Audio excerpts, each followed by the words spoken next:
దేవీ నవరాత్రులలో వేద మంత్ర పూజలలో స్వర్ణ కవచములు దాల్చిన కనక దుర్గాదేవి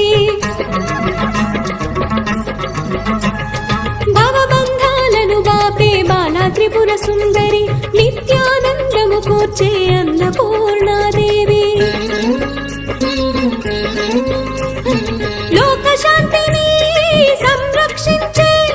సుమంత్రమూర్తి గాయత్రి అక్షయ సంపదలెన్నో అవని జనులకందించే దివ్య రూపిణి మహాలక్ష్మి విద్యా కవన గానము సగు వేదమయీ సరస్వతి ఆయురారోగ్యాలు భోగ భాగ్యములు ప్రసాదించు మహాదుర్గా